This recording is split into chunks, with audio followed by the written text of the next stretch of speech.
কিন্তু এই আশুরা আমাদের মনে নেই। আমাদের জেহেন অন্তর জুড়ে আসে কারবালার আশুরা। এটা বাস্তব। কারবালার মাঠে রাসূলুল্লাহ সাল্লাল্লাহু আলাইহি ওয়াসাল্লামের ওয়াফাতের মৃত্যুর মাত্র 50 বছর পরে, মাত্র সেই মুসলমানদেরই, তার উম্মতেরই কিছু মানুষ তার প্রিয়তম নাতি, তার কলিজার টুকরা নাতি হুসাইন ইবনে আলী রাদিয়াল্লাহু তাআলা আনহুমা এবং তার বংশের নিষ্পাপ নিরীহ অসহায় অনেকগুলো মানুষকে হত্যা করে। বিষয়টা খুবই জটিল যে রাসূলুল্লাহ সাল্লাল্লাহু আলাইহি ওয়াসাল্লামের প্রিয়তম নাতি তারই উম্মতের হাতে শহীদ হয়ে যাচ্ছে। এটা কষ্টের ব্যাপার, বেদনার ব্যাপার, এবং এই হত্যাকাণ্ডের ভিতর দিয়ে উম্মতের ভিতরে চিরস্থায়ী বিভক্তি, মারামারি, ফিতনা সৃষ্টি হয়েছে। যদিও কবির কবিতায় বলে ইসলাম জিন্দা হতা হ্যায় কি জানো, হার কারবালা কে বাদ মে, কারবালার পরে ইসলাম জিন্দা হয়। তবে আমার জানা মতে কারবালার পরে ইসলাম জিন্দা হয়নি। কারবালার পরে ইসলাম জিন্দা হয়নি। কারবালার ঘটনা বেদনা, ব্যথা, কষ্ট, দুঃখ, বিভক্তি দিয়েছে। কারবালার ঘটনায় যারা হত্যা কাজে শরীক হয়েছে সবাই নিহত হয়েছে, অপমৃত্যু হয়েছে, ধ্বংস হয়েছে, সবই ঠিক আছে, কিন্তু ইসলাম জিন্দা হয়েছে এরকম নজরে পড়ে না। তো যাই হোক, আমরা কারবালার ঘটনা এবং এক্ষেত্রে আমাদের করণীয় সুন্নাতের আলোকে কী হওয়া উচিত সংক্ষেপে বলানোর চেষ্টা করব ইনশাআল্লাহ। মূল বিষয় হলো রাসূলুল্লাহ সাল্লাল্লাহু আলাইহি ওয়াসাল্লাম মানবতার জন্য একটা নতুন রাজনৈতিক ব্যবস্থা আনলেন, যেটা বিশ্বে ছিল না। আরব দেশে তো ছিল নাই। আরব দেশের মানুষ ছিল কবিলাতান্ত্রিক, গোত্রভিত্তিক। কোনো রাষ্ট্র কিন্তু আরব দেশে ছিল না। রাসূলুল্লাহ যখন আসেন আরবে কোনো রাষ্ট্র ছিল না। ছিল একদম সিরিয়ার পাশে এবং পারস্যের পাশে ছোট রাষ্ট্র ছিল। রাষ্ট্র মানে একজন রাষ্ট্রপ্রধান, তার হাতে বাহিনী, বিচার আচার, জনগণ যে যে গোষ্ঠীর হোক আর যে দলের হোক রাষ্ট্রের আইন মেনে চলতে হবে। আর আরব দেশে ছিল রাষ্ট্র বলে কিছু নেই, সমাজ ছিল আর গোত্র। প্রত্যেক ব্যক্তি তার কবিলা, মণ্ডল গোষ্ঠী, মণ্ডলদের হেড। সে বললে অস্ত্র নিয়ে বেরিয়ে যাবে, সে বললে দাঁড়িয়ে যাবে, সে বললে লড়াই করবে।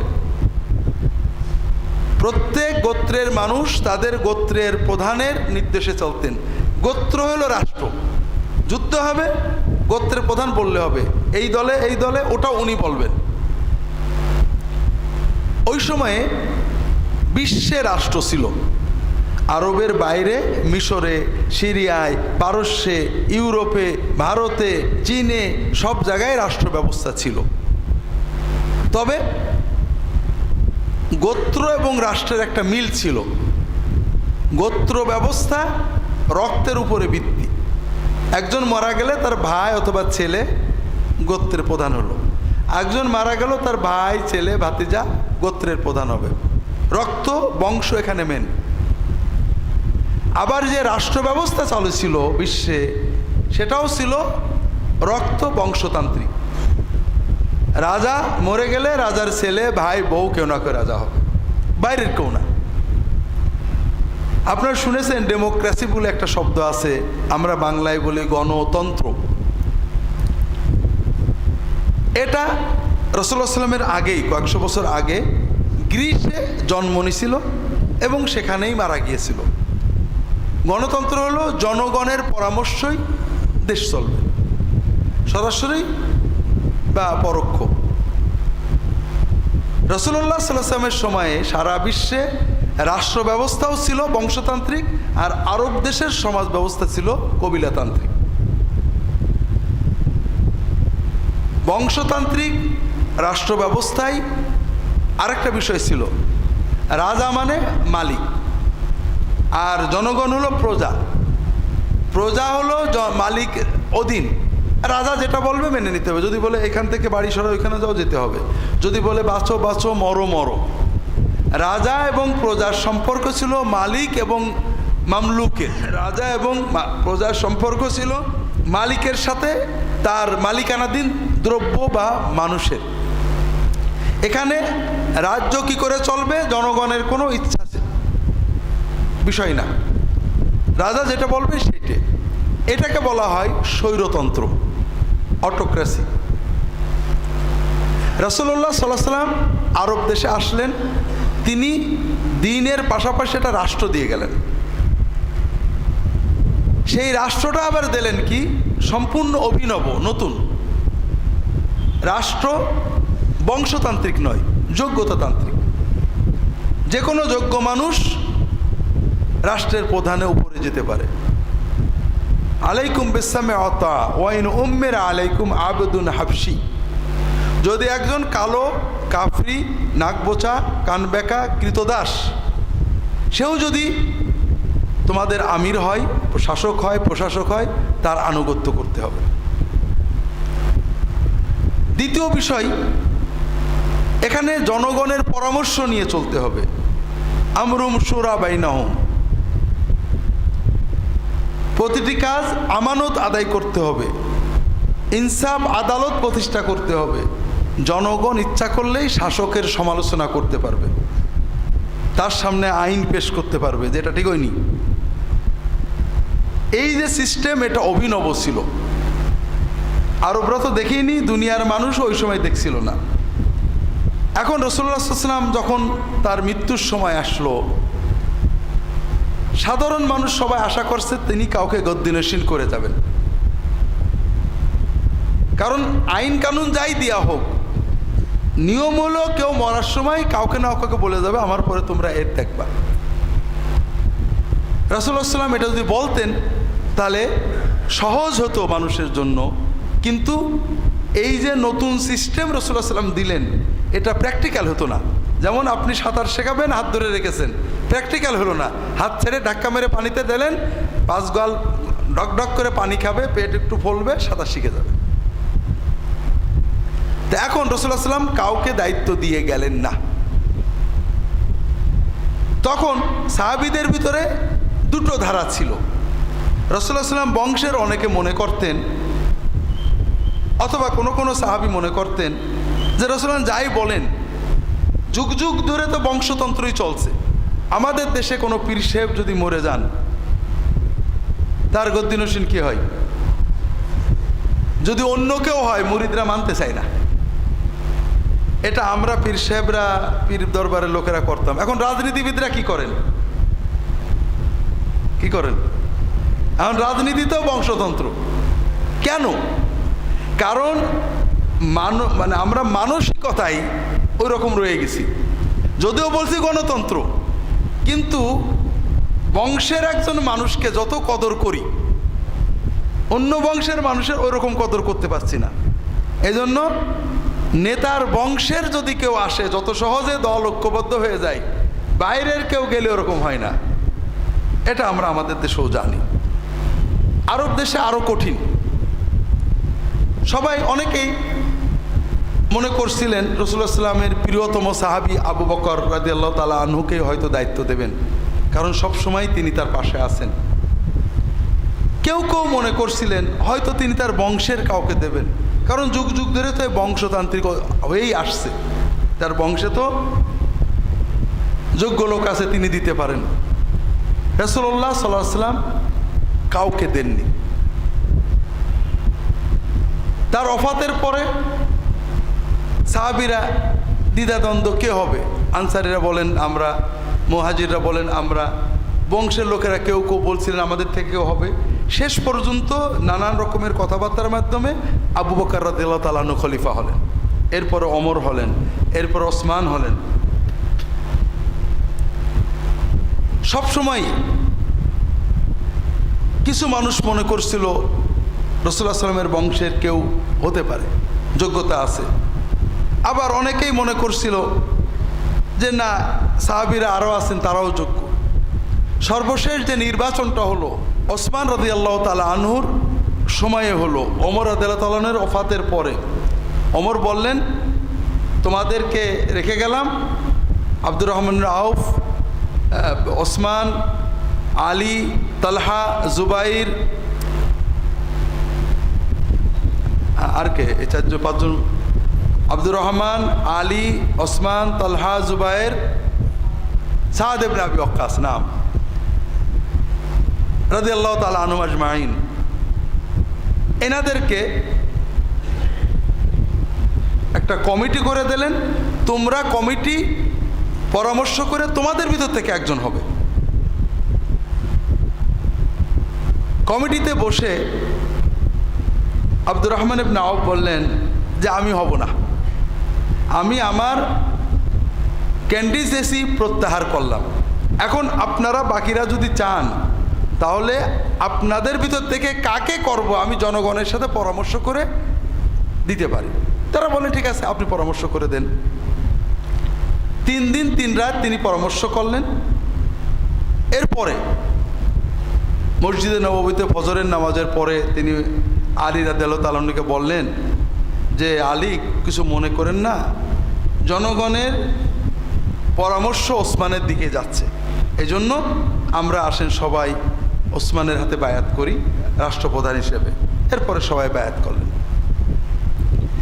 এই যে ধারা, জনগণতান্ত্রিক, পরামর্শতান্ত্রিক, কাউকে কেউ খলিফা গদ্দিনশীন করে যাচ্ছে না, এটা একটা অভিনব বিষয় হওয়ার কারণে এটাকে মেনে নিতে উম্মতকে অনেক খাবি খেতে হলো, পানি খাইতে হলো। এটা ঘটলো ওসমান রাদিয়াল্লাহু তাআলার ওফাতের পরে। তিনি শহীদ হলেন, মদিনার লোকেরা আলী রাদিয়াল্লাহু তাআলা খলিফা বানালো। সিরিয়াতে মুআবিয়া বললেন রাদিয়াল্লাহু তাআলা আনহু যে ওসমানের হত্যার বিচার না হলে আমি মেনে নেব না। এই বিচার অবিচার, বিচার বিচার, এটা নিয়ে আলী বললেন সবাই ঐক্যবদ্ধ, এখনও বিদ্রোহীরা সেনাবাহিনীতে রয়েছে, তারা সেনাবাহিনী নিয়ন্ত্রণ করছে, আমরা যদি বিভক্ত থাকি আমি বিচার করতে পারবো না, আসেন ঐক্যবদ্ধ হই, এরপরে আমরা অবশ্যই বিচার করব। এই নিয়ে বিতর্ক হতে হতে যুদ্ধ হলো। আলী রাদিয়াল্লাহু তাআলা শহীদ হয়ে গেলেন এক পর্যায়ে। হাসান রাদিয়াল্লাহু তাআলা আনহুকে কুফার লোকেরা খলিফা বানালো। ওদিকে মুআবিয়া রাদিয়াল্লাহু তাআলা খেলাফতের ঘোষণা দিলেন, 2 দলে যুদ্ধ হবে। হাসান রাদিয়াল্লাহু তাআলা আনহু নিজে বলেন যে না, আমিও আমার নানার উম্মতে যুদ্ধ করাবো না। তিনি মুআবিয়া রাদিয়াল্লাহু তাআলাকে ছেড়ে দিলেন। এই হলো তৎকালীন প্রেক্ষাপট। আমি বিস্তারিত বললে অনেক সময় লাগবে, ওদিকে যাব না, আমাদের শিক্ষাতে আসি। মুআবিয়া রাদিয়াল্লাহু তাআলা আনহু 20 বছর খুব সুন্দরভাবে রাষ্ট্র পরিচালনা করেন। একদম টনটনে আইন শৃঙ্খলা, নিরাপত্তা, শান্তি, অন্য দেশের সাথে সন্ধি, যুদ্ধ বিজয় খুব ভালো চলল। শেষ জীবনে অনেকেই তাকে পরামর্শ দিল যে ওমরের পর থেকে মুসলিম রাষ্ট্রটা যেভাবে দুর্বল হয়ে গেছিল ওসমান এবং আলী রাদিয়াল্লাহু তাআলার সময়ে, আপনার সময় খুব শক্তিশালী হয়েছে, আপনি একজনকে গদ্দিনশীন করে যান। তিনি বিষয়টাকে ভালো মনে করলেন, উম্মতের জন্য, দিনের জন্য, রাষ্ট্রের জন্য। কাকে করা যায়? আপনার ছেলে এজিদকে করেন। আপনারা তো মনে করেন যে এজিদের পক্ষে বোধহয় কেউ ছিল না। আচ্ছা বলেন, আমি হুজুর যদি ভোটে দাঁড়াই, প্রেসিডেন্ট ভোটে, আর আমাদের দেশের কোনো প্রেসিডেন্ট বা প্রধানমন্ত্রী ছেলে দাঁড়ায়, ভোট কে বেশি পাবে? কর। হ্যাঁ, আমরা হয়তো মনে করি তৎকালীন মুসলিম বিশ্বে বোধহয় এজিদের পক্ষে কেউ ছিল না। অধিকাংশ এলাকায় এজিদের পক্ষে ছিল। আরব কবিলাগুলো, বিশেষ করে মক্কা শরীফ, মদিনা শরীফ, কুফা বাদ দিলে অধিকাংশই তাদের কথা হলো এটা খুব ভালো হয়, দেশের আইন শৃঙ্খলা ভালো থাকবে। কিন্তু মক্কা শরীফ, মদিনা শরীফ, পুরনো সাহাবীরা তখনও বেঁচে আছেন অনেকেই, তারা এটা পছন্দ করলেন না, অনেকে রাজিও হলেন না। এই অবস্থায় মুআবিয়া রাদিয়াল্লাহু মারা গেলেন। ইসলামী রাষ্ট্র ব্যবস্থায় আগের সরকার বলে গেলেই রাষ্ট্রপ্রধান হয় না। রাষ্ট্রপ্রধানের মৃত্যুর পরে যখন জনগণ মেনে নেয় তখন সেটা রাষ্ট্রপ্রধান বলে গণ্য হয়। অধিকাংশ জনগণ এজিদের বায়াত করলো। মক্কা শরীফ, মদিনা শরীফের লোকেরা অনেকে এজিদের বায়াত করলো না। কেউ কেউ করলো। কুফার লোকেরা লক্ষ লোকে চিঠি লিখে পাঠালো মদিনায় ইমাম হুসাইন রাদিয়াল্লাহু তাআলা আনহু ছিলেন। চিঠি লিখে পাঠালো, আপনি আসেন, আপনাকে আমরা বাদশাহ বানাবো। মুআবিয়া মারা গিয়েছেন রাদিয়াল্লাহু তাআলা আনহু, এখন খলিফার পদ শূন্য, আপনাকে আমরা খলিফা না, আর কোনো খলিফা মানব না। তিনি মদিনার বন্ধুদের কাছে পরামর্শ চাইলেন, সবাই বললেন যাবেন না। কুফার লোকেরা খুবই দুর্বল প্রকৃতির, মানে আমি বলছি, এটা সাহাবীরা বলেননি, আমাদের বাংলাদেশিদের মতো বিরাট নারায়ের তাকবীর দিয়ে আমার পিছনে আসে লক্ষ লক্ষ, ওই দিক থেকে একবার সাউন্ড এসে দেখবেন কিচ্ছু নেই। আর সিরিয়ার লোকেরা অসম্ভব জেদি, তারা ময়দান ছাড়বে না। কুফার লোকেরা আপনার বাবাকে জ্বালাইছে, তারা তাদের প্রতিজ্ঞা রাখেনি। ভক্তি আছে, মহব্বত আছে, কিন্তু কাজের সময় এলোমেলো হয়ে যায়। আপনি ওদের কাছে যান না, আপনি মদিনায় শান্তিতে থাকেন, রাষ্ট্র আপনার দরকার নেই। লম্বা কথা, এক পর্যায়ে উনি বললেন যে না, আমি ভয়ে বসে থাকবো, সুন্নত কায়েমের জন্য, শরিয়া কায়েমের জন্য, হাত কায়েমের জন্য আমি যাব না। তারা চাচ্ছে, আমি তো চাচ্ছি না। তখন উনি পরিবারের সদস্য নিয়ে মক্কা হয়ে কুফায় রওনা দিলেন। উনি যুদ্ধ করতে যাননি, উনি গিয়েছেন, কুফাবাসী বায়াত করেছে, উনি তাদের দায়িত্ব গ্রহণের জন্য গিয়েছেন। এই জন্য পরিবারের সদস্য নিয়ে গেছেন, কোনো সৈন্য নিয়ে যাননি। এজিদ খবর পেয়েছে, তখন তার মোবাইল ছিল না, খবর পেয়েছে, কুফার লোকেরা হুসাইন রাদিয়াল্লাহু তাআলা আনহুর সাথে যোগাযোগ করছে। এজিদ দ্রুত, কুফার গভর্নর ছিলেন এক সাহাবী নোমান ইবনে বাশির, সম্ভবত মনে হয় রাদিয়াল্লাহু তাআলা আনহু। এজিদ তাড়াতাড়ি ওবাইদুল্লাহ বিন জিয়াদকে পাঠিয়েছে, দ্রুত যে কুফার থেকে নোমানকে সরাও, তুমি দায়িত্ব গ্রহণ করো, কুফাবাসীদের এমন সাইজ করবা যেন আর হুসাইন নামও মুখে না নেয়, আর হুসাইন যেন কুফায় ঢুকতে না পারে, আগেই তাকে ব্যারিকেড দিবা, দিয়ে ব্যাক করিয়ে দিবা। যাই হোক, ওবাইদুল্লাহ ইবনে জিয়াদ কুফায় আসার পরে কয়েকদিনের ভিতরে সব সাইজ, কুফাবাসীর আর কোনো জিন্দাবাদ নেই, এখন আর কেউ হুসাইনের পক্ষে নেই। এখন বাহিনী নিয়ে কারবালার প্রান্তরে হুসাইনকে ঘেরাও করলেন ওবাইদুল্লাহ বিন জিয়াদের বাহিনী। হুসাইন রাদিয়াল্লাহু তাআলা বললেন যে আমি তো লড়তে আসিনি রে বাবা, তোমরা ডেকেছো তাই আসছি, তোমরা যদি তোমাদের প্রতিজ্ঞা ভঙ্গ করো তাহলে ছেড়ে দাও, আমি মক্কায় চলে যাচ্ছি, অথবা আমাকে ছেড়ে দাও, আমি বর্ডারে যে জিহাদ করব, অথবা আমি এজিদের কাছে যেতে রাজি আছি, তোমাদের হাতে সারেন্ডার করতে রাজি নেই।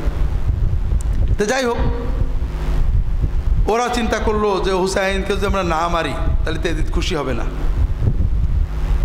এক পর্যায়ে তারা হুসাইন রাদিয়াল্লাহু তাআলার বংশের নিষ্পাপ শিশু, নিরীহ নারী, পুরুষ সহ অনেক মানুষকে হত্যা করলো, হুসাইন রাদিয়াল্লাহু তাআলাকে হত্যা করলো এবং তার মাথা কেটে নিয়ে এজিদের কাছে পাঠালো। এক্ষেত্রে শুধু আপনাদের বলবো, বিষাদ সিন্ধুতে যে গল্প আছে সবই মিথ্যা। এই যে পিঠের পারে বসলো, এদিকে ছুরি দিল, ওদিকে তোমার জান্নাতে না নিয়ে যাব না, এই সীমার মাথায় নিয়ে যাচ্ছে, ইহুদির বাড়ি, অমুকের বাড়ি, সব মিছে কথা। এগুলো কাল্পনিক উপন্যাস, আমরা সত্য মনে করি। বিস্তারিত ঘটনা এখন বলার সময় নেই। এজিদ ব্যাজ্যত খুশিই হলো, যদিও এজিদ হুসাইনকে হত্যা করার নির্দেশ দিছিল না, তবে যারা হত্যা করেছে তাদের শাস্তি দিইনি, ব্যাজ্যত মনে হয় সে খুশিই হলো যে যাক, দুশ্মনেরটা গেল। একটা সহজ বিষয় শোনেন, এজিদ আমাদের দেশের রাজনীতিবিদদের মতোই খুবই পাকা ইমানদার মুসলমান ছিলেন, নামাজ পড়তেন, রোজা রাখতেন, হজ করতেন। অবশ্য শিয়ারা বলে মদফত খাইতো, এগুলো মনে হয় না, কারণ আমাদের দেশে আমরা ভালো মুসলমান না সেই যুগের লোকেরা ভালো মুসলমান ছিল? কম, হ্যাঁ ঠিক না? আমাদের দেশের একজন সবচেয়ে বড় নাস্তিক মন্ত্রী, সে কি মানুষের সামনে মদ খাবে? মাতালে বাইরে আসবে, ওযু না থাকলেও নামাজের রক্ত পড়ে গেলে, ঠিক না? আপনারা কি মনে করেন সেই দেশের মানুষ এইটুকু বুঝতো না? বিষয় হলো ঠিক আমাদের দেশের রাজনীতিবিদদের মতোই, বা বর্তমান বিশ্বের বা পরবর্তী বিশ্বের, পূর্ববর্তী বিশ্বের বড় বড় রাজনীতিবিদ, খলিফা, আমির, ওমরা, বাদশাহ, শাসক, প্রেসিডেন্ট, প্রধানমন্ত্রীর মতোই পাকা ইমানদার ছিল। নামাজ, রোজা, হুজুরদের সম্মান সবই করত, তবে ক্ষমতার কেউ প্রতিদ্বন্দ্বী হলে খাচ্ছে, কোনো মায়া দয়া নেই। তো এই জন্য ক্ষমতার জন্য এজিদ কয়েকটা কাজ করছিলেন। এক নম্বর হলো হুসাইনের খুন। শুধু হুসাইন নয়, তার বংশের নিরীহ মানুষদের এই যে খুন করা হলো, এটা উনি বিচার করেননি। সবচেয়ে পজিটিভ এটুকু বলা যায়, তিনি হুকুম দেননি, কিন্তু তিনি কোনো বিচার করেননি, দুঃখ প্রকাশ করেননি, শাস্তি দেননি, বরং এরাই তার মূল বাহিনী ছিল। দ্বিতীয়, হুসাইন গেলেন, এরপরে পরের বছরে মদিনার লোকেরা বিদ্রোহ করল, সৈন্য পাঠালো এজিদ। মদিনায় শত শত হাজার গণহত্যা, সাহাবীদেরকে হত্যা করে, সাহাবীদের আওলাদদের হত্যা করে, ধর্ষণ হয়েছে। এজিদের বাহিনী মদিনায় গণহত্যা চালাইছে। এজিদের 2 বছরের 2 কাজ। তৃতীয় বছরে মক্কায় বাহিনী পাঠালো, মক্কায় কাবা ঘরে কামান দেখলো। তৃতীয় কাজ। এই সব কিছু কেন করলো? ক্ষমতায় থাকার জন্য। মজা হলো, চতুর্থ বছরে এজিদ মারা যায়। চতুর্থ বছরে এজিদ মারা যায়। বিষাদ সিন্ধুতে যা আছে মিছে কথা, স্বাভাবিক অসুখ এসে মারা যায়। এর চেয়েও মজা হলো, দুনিয়াতে যত রাজা বাদশাহ মরে গেছে, প্রত্যেকের বংশে 200 বছর রাজা হয়েছে। এজিদের বংশে আজ পর্যন্ত কেউ রাজা হয়নি, আজ পর্যন্ত। এজিদের মৃত্যুর পরে তার ছেলে মুআবিয়া ইবনে এজিদ ইবনে মুআবিয়া রাজত্ব নিয়েছিলেন। বলা হয় খুব ভালো মানুষ ছিলেন। ওই উমাইয়ারা ওকে মেরে ফেলে। এরপর থেকে আজ পর্যন্ত এজিদের বংশের কেউ রাজা হয়নি। অন্যান্য অনেক বংশের হয়েছে, শয়তানের বংশ, ভালো মানুষের বংশ। তাহলে এখানে বড় শিক্ষা আমরা দেখছি যে যে ক্ষমতার জন্য আমরা এত কিছু করলাম, সেই ক্ষমতা না এজিদ নিজে ভোগ করলো, না তার বংশের কেউ ভোগ করতে পারলো। এর ভিতরে আমাদের অনেক শিক্ষা আছে ভাইরা। আল্লাহর এই বিচার কিন্তু চিরন্তন। আপনি মানুষের উপরে জুলুম করছেন, জমি কেড়ে নিচ্ছেন, মিথ্যা সাক্ষী দিচ্ছেন, খুন করছেন, হয়তোবা সমাজের মাতবরির জন্য, অথবা কিছু জমি জমা টাকা পয়সার জন্য, অথবা রাজনৈতিক ক্ষমতার জন্য। কিন্তু আপনি কি করছেন? আপনি কয়দিন এই ক্ষমতা ভোগ করবেন? হতে পারে আপনার পরে আপনার বংশের কেউই আর এই ক্ষমতা ভোগ করবে না, এই জমিতেও আর তারা থাকতে পারবে না। এরকম আমাদের চোখের সামনে আশেপাশে তাকালে দেখবেন, একজন লোক বিশাল বড় লোক ছিল, দ্বিতীয় পুরুষে, তৃতীয় না, জমি তো জমি, গোরস্থান পর্যন্ত বেছে ফেলেছে, বাপের কবর পর্যন্ত বেছে ফেলেছে। তো কাজেই আমরা যারা আল্লাহর দিনের বাইরে মানুষের উপরে জুলুম করে টাকা বলেন, সমক্ষমতা বলেন, শক্তি বলেন, সম্পদ বলেন জোগাড় করতে চাই, তাদের বুঝতে হবে যে সব কিছু আপনার প্ল্যানে হবে না। এজিদ বিশ্বের সবচেয়ে ক্ষমতাধর বংশের, তার পিতা মুআবিয়া রাদিয়াল্লাহু তাআলা 20 বছর একেবারে শক্তির সাথে শাসন করেছেন। তারই ছেলে, সে 4টে বছরও বাঁচতে পারল না, মরে গেল। এই যে মানুষ মেরে ক্ষমতায় থাকলো, এই ক্ষমতা সে ভোগ করতে পারল না। হোসাইন রাদিয়াল্লাহু তাআলার পরিবার, মদিনার সাহাবীদের পরিবার মক্কায় কামান দেখলো, এত কিছু করলো, কিছু একটা গোল যে ক্ষমতাটা সুসংহত করবে, কিন্তু হলো না। আরো মজার ব্যাপার, যেটা সাধারণত ঘটে না, তার বংশের কেউ আর ক্ষমতায় থাকতে পারলই না। দ্বিতীয় বিষয় হলো ইমাম হুসাইনের শাহাদত। ইমাম হুসাইন যখন মক্কা থেকে চলে আসবেন, মদিনা থেকে মক্কা, মক্কা থেকে কুফা যাবেন, তখন 2-1 প্রবীণ সাহাবী বলছিলেন যে দেখেন, আপনার নানা হলেন আখেরাতের বাদশাহ, দুনিয়ার বাদশাহী আপনাদের জন্য পোষাবে না, কাজে ওদের দিকে যেতে না। দুনিয়ার বাদশাহী তারা চাননি, তারা দিনের জন্যই গেছিলেন। তবে আমাদের বুঝতে হবে, দুনিয়ার সাময়িক পরাজয় কিন্তু পরাজয় না। ইমাম হুসেন মারা গিয়েছেন, নির্মমভাবে শহীদ করা হয়েছে, কিন্তু বীরের মতো লড়ে মরেছেন। তিনি মৃত্যুকে ভয় পাননি। আমরা বাহ্যিকভাবে দেখি যে তার মৃত্যুতে এজিদের বাহিনী ভয়ঙ্কর খুশি হয়েছে, গেছে, শেষ, আমরা জিতে গেছি, এজিদের বাহিনী আছে আছে, ঠিক না, স্লোগান। কিন্তু আসলে কি আছে? আছে? নেই, নেই তো নেই। কারবালার হত্যাকাণ্ডে যারা শরীক হয়েছে প্রত্যেকেই খুন হয়েছে, একজনও বাঁচেনি। এবং সবচেয়ে বড় কথা যে আমরা যেটাকে সাময়িক পরাজয় মনে করি, আচ্ছা ইমাম হুসাইন কি পরাজিত হয়ে গেছেন? ইতিহাস থেকে মুছে গেছে? তার বংশধর মুছে গেছে? তার মর্যাদা কি কমে গেছে? কিছুই হই। কাজেই একজন লোক সাময়িক হেরে গেছে, যুদ্ধে হেরে গেছে, মরে গেছে, আমি দেখছি এই 10-20 বছরের ইতিহাসে পরাজিত না, এর নাম পরাজয় না। জয় পরাজয় 10-20 বছরে নির্ধারিত হয় না, এটা শত শত হাজার বছর পরে দেখা যাবে কে জিতলো আর কে মরলো।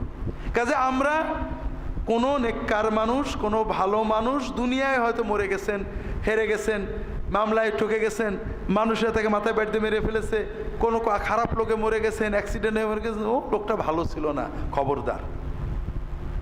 মানুষের দুনিয়ার পরিণতি দিয়ে আখেরাতের পরিণতি বিচার করলে তো বলতে হবে যে এজিদ ভালো ছিল, নাউজুবিল্লাহ ইমাম হুসাইন হেরে গেছেন, এরকম বলার সুযোগ আছে নাকি? ওই সময়ে ওই 1-2 বছর 3 বছর যাদের ইমান দুর্বল তারা এরকম চিন্তা করেছে, তাই তো হুসাইন হেরে গেল, মদিনাবাসী হেরে গেল, মক্কাবাসী হেরে গেল, তাহলে এজিদই বোধহয় ঠিক। ওই 3-4 বছর কারা চিন্তা করেছে? যাদের ইমান মজবুত হয়নি।